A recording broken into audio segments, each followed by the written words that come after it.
Welcome to Indy Unplugged, the podcast that's your front row seat to the real talk of Indianola. I'm Aaron Young, your friendly neighborhood host, and we're diving deep into unfiltered stories, candid chats, and the nitty-gritty of our vibrant city. Think of this as a crash course in all things Indianola. No fancy jargon, just real conversations.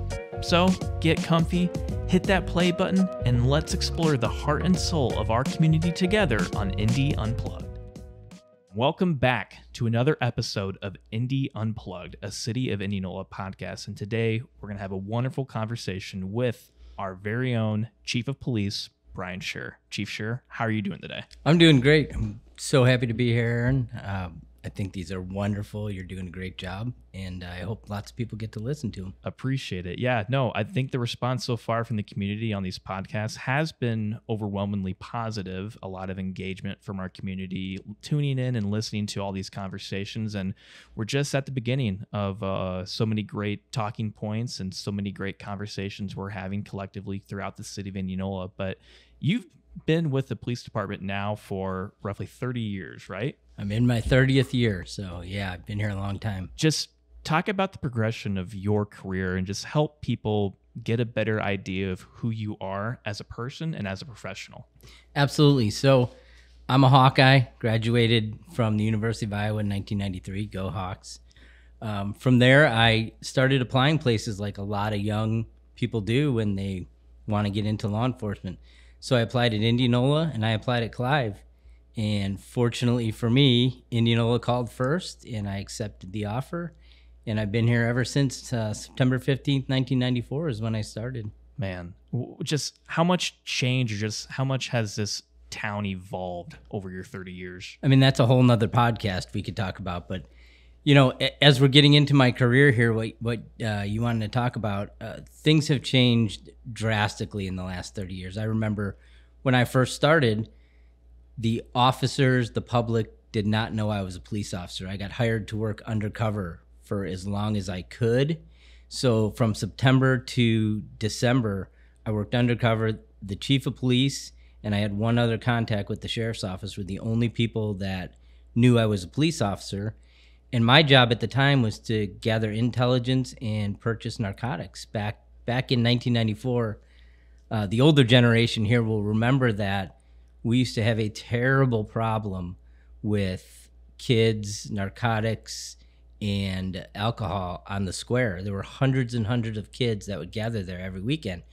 You know, you got to remember, this was before podcasts. This was before the internet, really. This was before cell phones and all that stuff. So people were outside, and they would gather, and unfortunately, some illegal things were going on at the time, and I worked undercover and gathered intelligence and made lots of narcotics purchases before anyone even knew I was a police officer.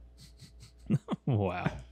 I mean, that's quite the story. So then as you've kind of journeyed through, you know, your police career, you became chief of police. Was that always the goal throughout staying in one community through your career to then kind of be at the top and leading the force? Yeah, I mean, my goal has probably evolved over time. I knew from the beginning that I really love this town. As people may not know, I'm from a suburb of Chicago, Skokie, Illinois, 60,000 people plus. I loved growing up there. I love my Cubs. I love my Bulls. I love my Blackhawks. I love my Bears. But I always felt like I was an Iowan. I really did. I'm an outdoors person, and we can get into that a little bit later. I like to hunt, I like to fish, I like to golf, I like to do the outdoors things. And to do that where I'm from was a lot more difficult. Not impossible, but a lot more difficult. When you became chief of police, what did that moment feel like to you to kind of be, you know, leading the force and leading the organization that you've dedicated a bulk of your life to day in and day out?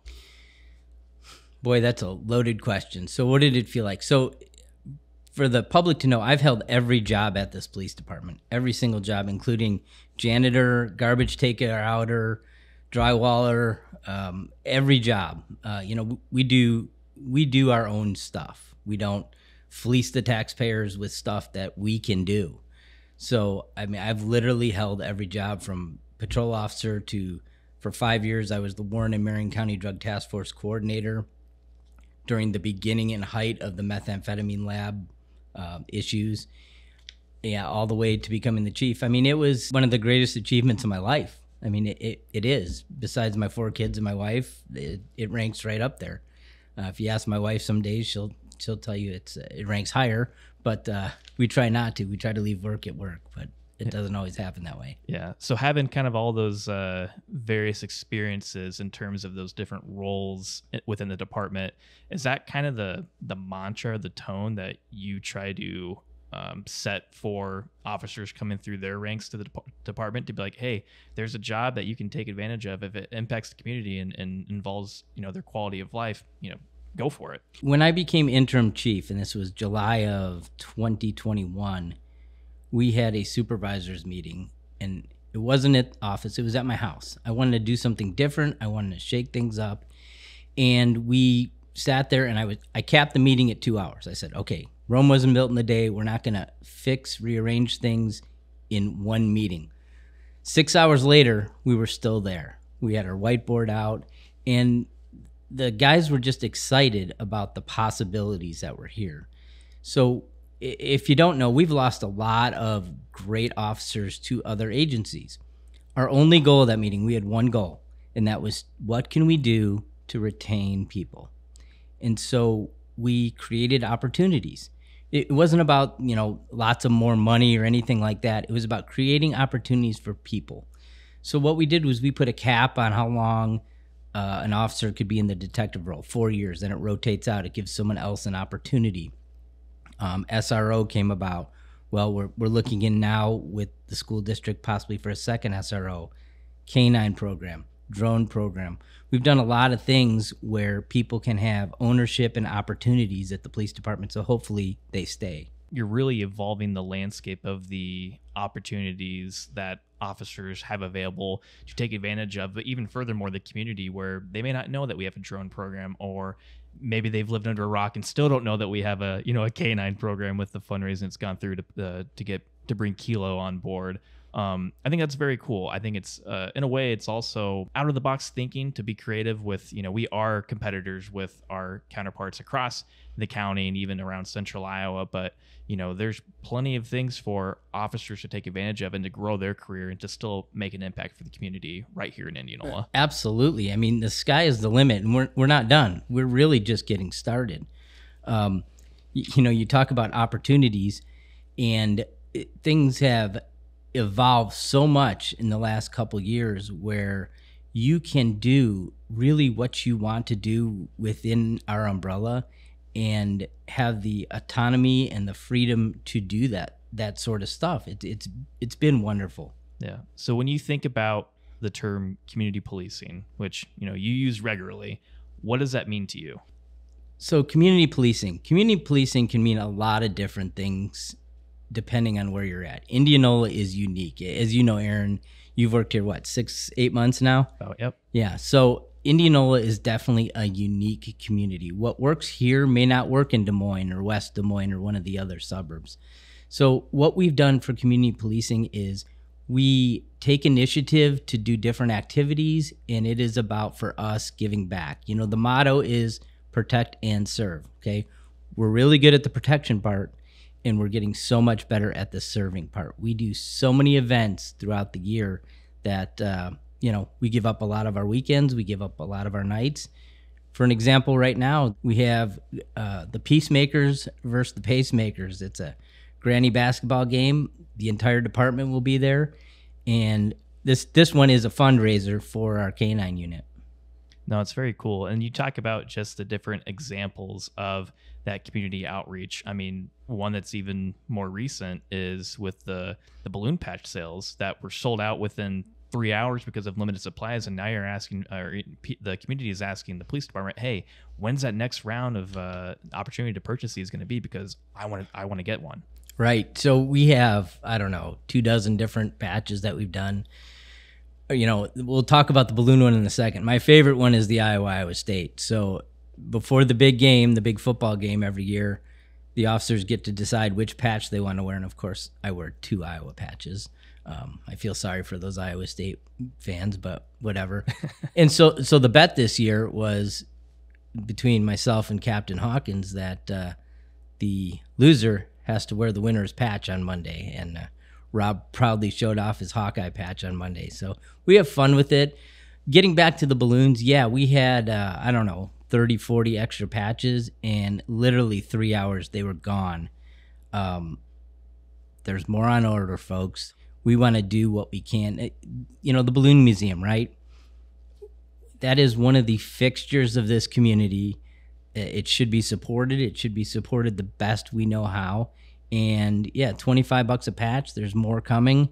And 100% of the proceeds are going to go so they can help rebuild. They can help regain some of the items they lost. Yeah, just such a cool way for that outreach and that support for a community partner in need. And even beyond Indianola, the police department held the first public safety chili cook-off that, with all those proceeds, supporting Norwalk Police Department officer Jayson Spurr, who a few weeks ago had passed away from his bout with cancer. Just talk about, that aspect where what the Indianola Police Department does isn't just within these lines, the jurisdictional lines, but it's far beyond, and it's in partnership with our neighboring counties and neighboring organizations as well. We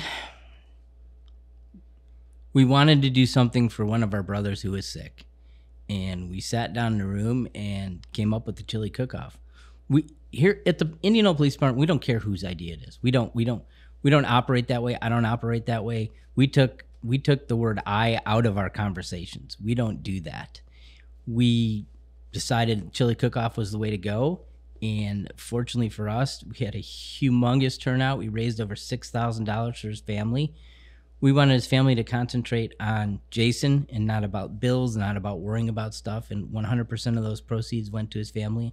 Unfortunately, a couple weeks ago, he passed away, but he will not be forgotten. He was beloved. I mean, he was. Talk about community policing. He would give his time to anyone who asked. I knew his brother really well when he worked at the sheriff's department as the chief deputy. And it's just a great law enforcement family, and it's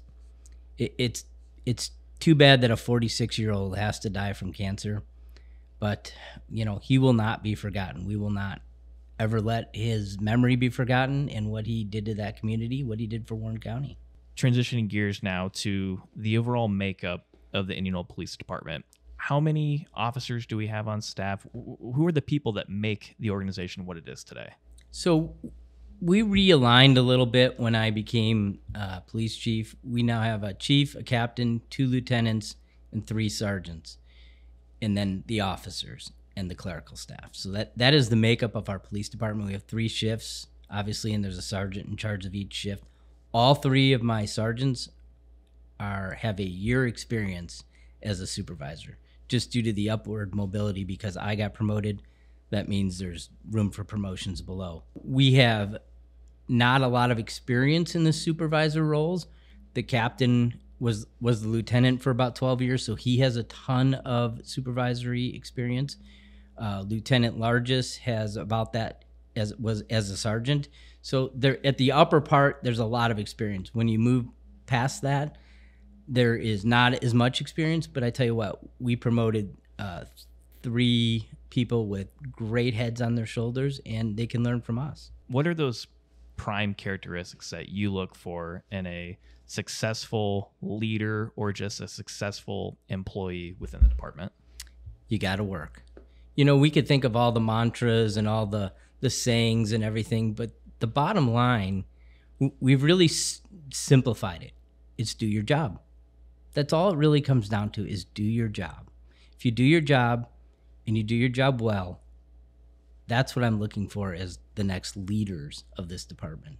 IPD is integrity, professionalism, dedication. Have the integrity to do the right thing. Be professional at all times, no matter what. I could sit here, if this was a video show, I could show you body camera footage after body camera footage of officers getting berated, sworn at, that sort of thing. And they maintain their professionalism. They maintain their dignity. They never took it to the level where the person was misbehaving. So, that's what's important. Stay above it, do your job, and go on to the next. Are there any kind of memorable experiences or shifts that you yourself or just the department collectively has held? I know we do a number of different things at events, working security. I mean, I've seen the photos, especially at Hinterland when we're supporting, a neighboring community. That's very cool. What are some other things that come to mind that you think of where, again, Indianola is unique and you can do this? Oh boy. Thankfully we're getting more and more events here. I know Stacy Schoenbrand with the balloons is a big proponent of utilizing the balloon field for other events besides balloons is great and they do wonderful and we're out there too. But using it for concerts, the financial impact, I just had a conversation with Stacy this week, so I know a little bit about the financial impact. For balloons, the financial impact was north of $4 million for a 10-day event. Wow. But she also told me that NotFest 2 years ago, one day, the financial impact, I believe she told me, was $4.6 million. Wow. For the community.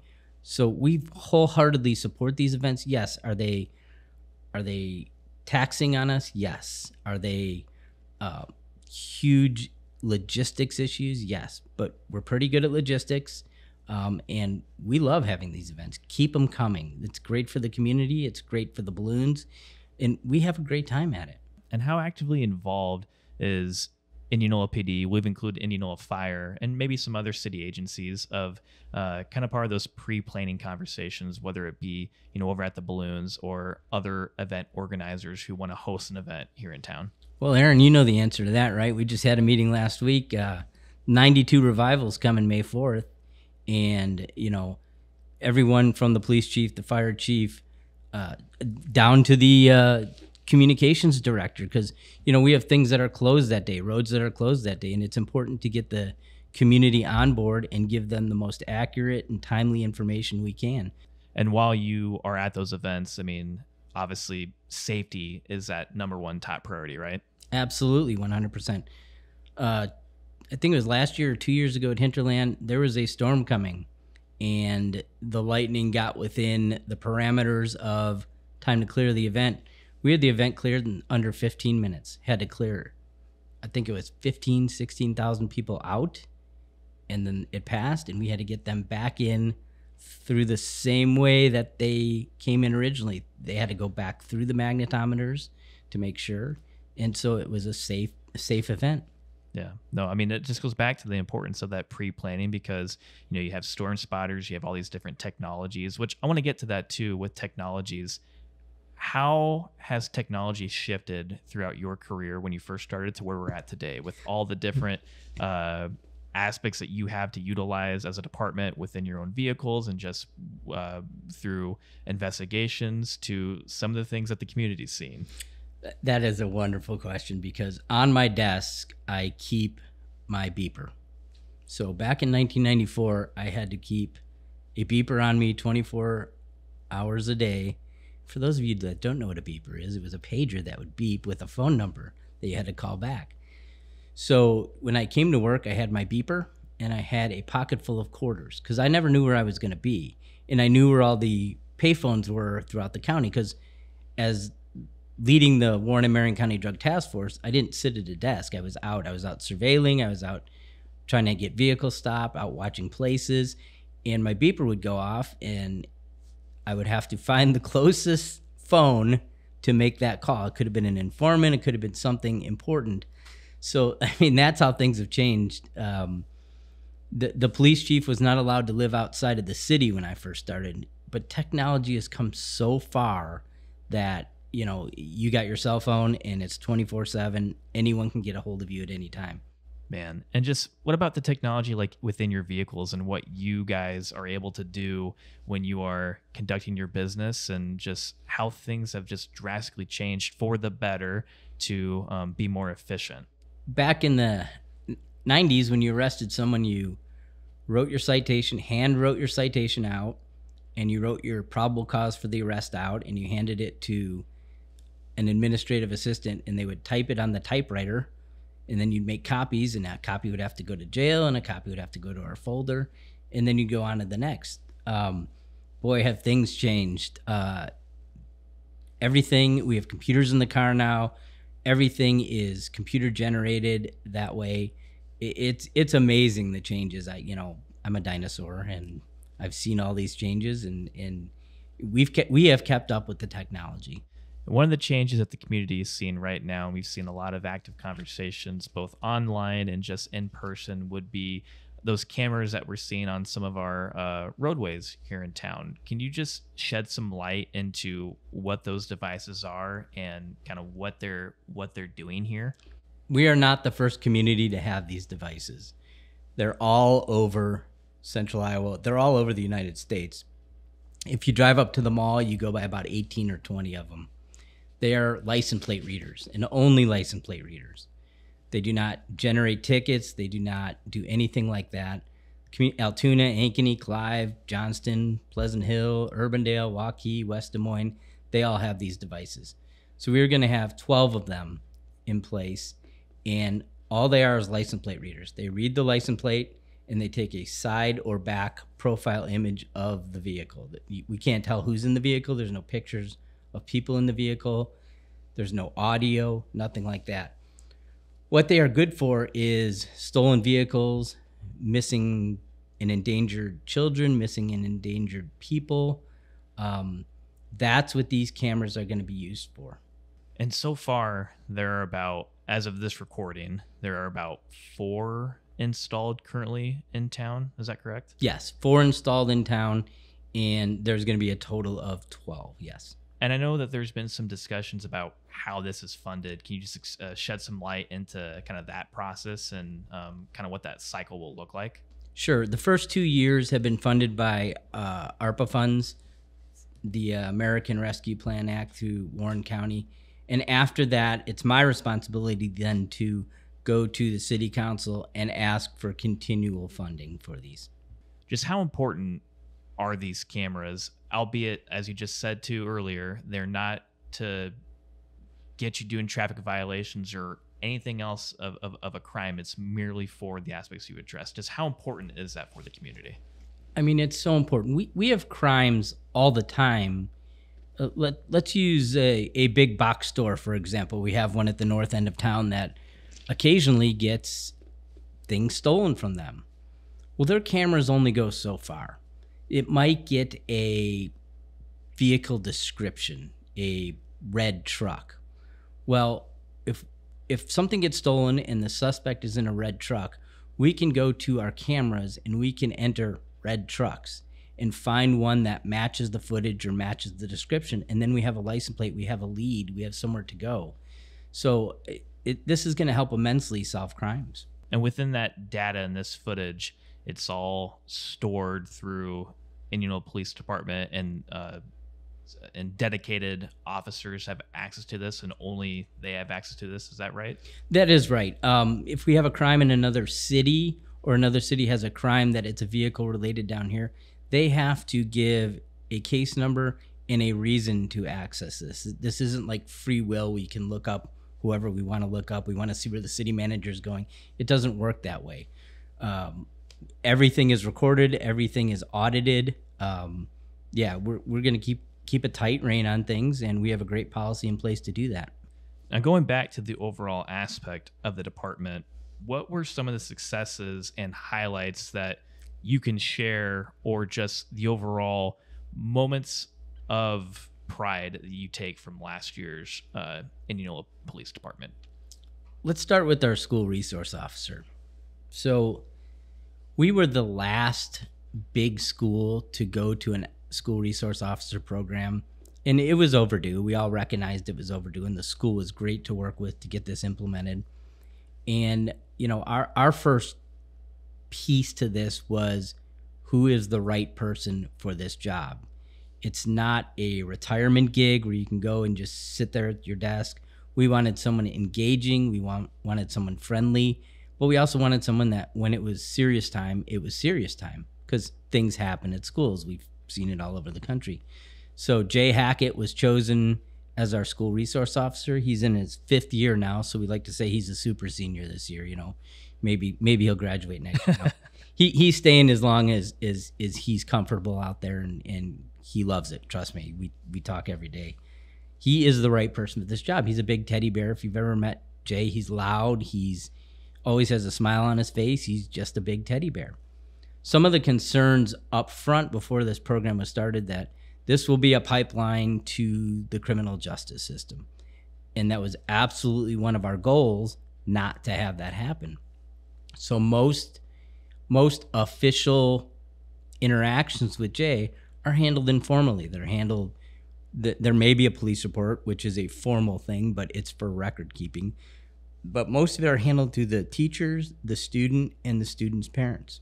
That's how we want to handle issues that happen.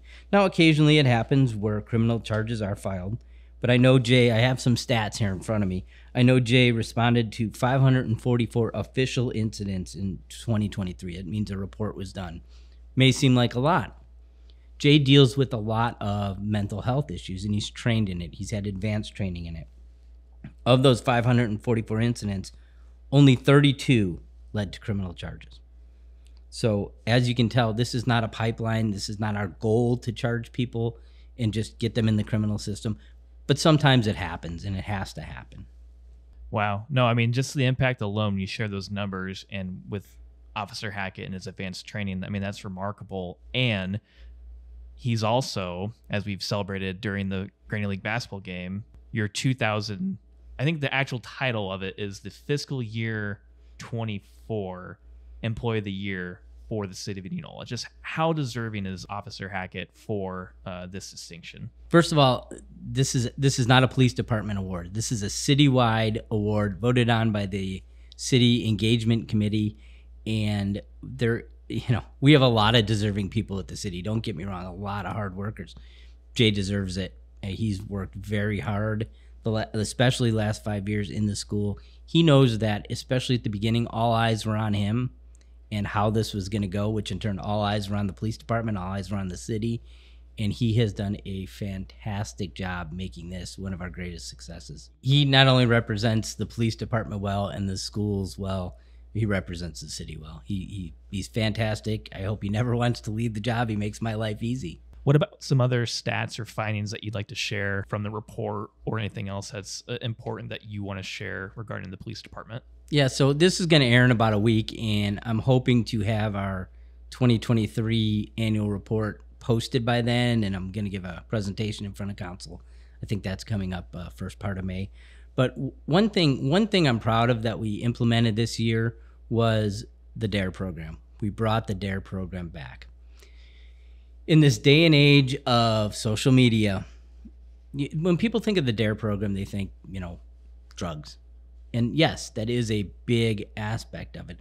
But the choice or the not choice to use drugs comes with different things. It comes with choices. It comes with bullying. It comes with all those sort of things, especially in this social media age where you don't have to be bullied, or you don't have to be, choices face to face. It could be on Instagram or Facebook, or every time I say Facebook, my kids call me old, or any of the other social media platforms.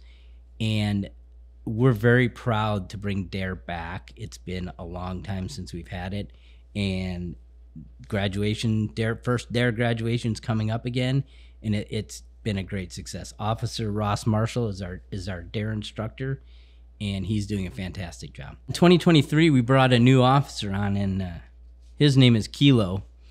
He's got 4 legs and likes to lick people all the time. And so we have a K-9 again, and we were looking specifically for a very social dog that we could do presentations and bring him everywhere. I mean, he's going to be at the Granny basketball game. And a dog with a high drive that would find narcotics. So we found a great dog. He's Belgian Malinois and German Shepherd. He was imported from Poland. I don't have the name of the city in front of me, but I'd probably get it wrong even if I did. And we looked high and low and found Kilo, and he has been a fantastic addition to the police department. Since we brought him on, our controlled substance cases have gone up 19.9% last year. And that is largely in part to we've dedicated a detective to narcotics, and we brought Kilo on. So one thing I like to say, Aaron, is, yeah, we're a police department. We enforce laws. We enforce all that sort of stuff. But there is an educational aspect to that. That is why we have DARE. So we like to balance the education and the enforcement. With the officers that you have on board, I believe the police department's in a recruitment period again right now. Talk about what the department is doing, and just to be, competing with some of those bigger agencies that we talked about earlier in the podcast. Right. In 2023, we lost 5 officers, 1 to a retirement, and 4 chose to go to different places. No, and not once have I blamed them. Not once have I given them a bad recommendation because they want to leave. I'm all for people bettering themselves. If they think that's what's better, I'm going to support it. It's hard sometimes to retain people in Indianola. We're such a unique community where, we're 10 miles from all the rest of the metro suburbs and Des Moines, and there's a lot to offer. That's why we're trying to change the culture here, get more opportunities for them to have officers stay.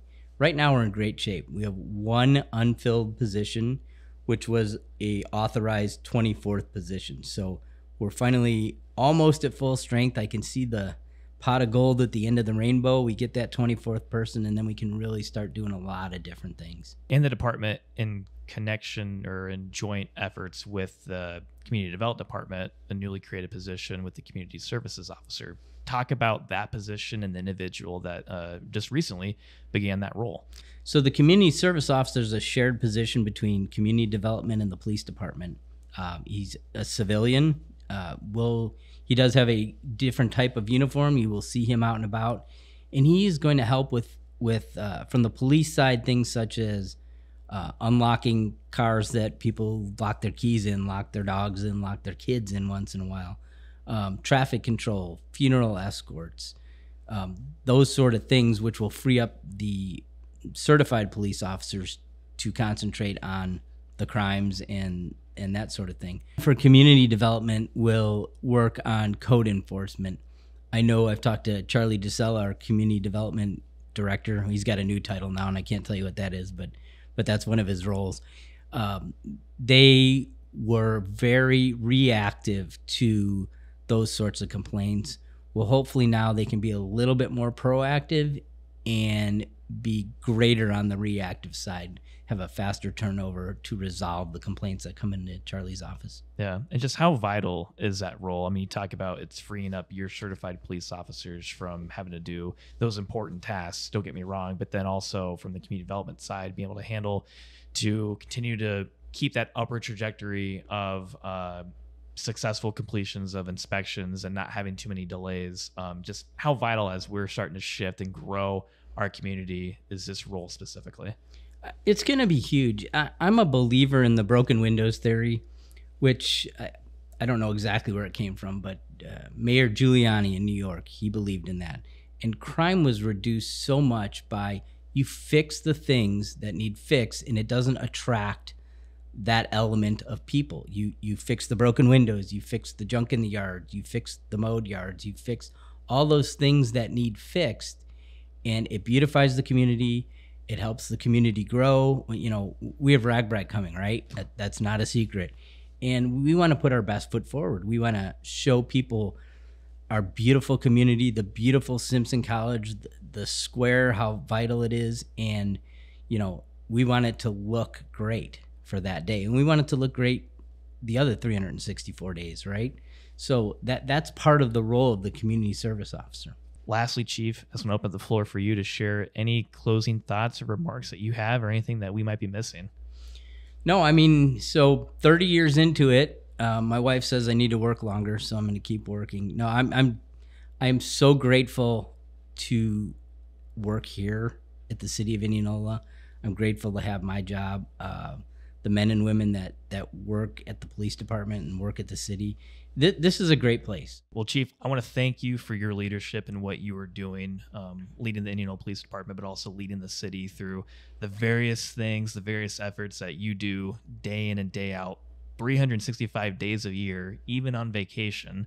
I remember, I think when I had joined the city, my first month or two, I'd called you and you were on a combine on a farm, and you took the time to answer my questions. So I appreciate your leadership and your willingness to help out a new employee and all of our employees in all of our city. Anytime. Absolutely. And yeah, that's my part-time job too. I gotta mention that. Well, hey, thank you so much for tuning in for another episode of Indy Unplugged. Make sure, if you're not already following us, make sure you hit that follow button and leave us a comment, leave us a review.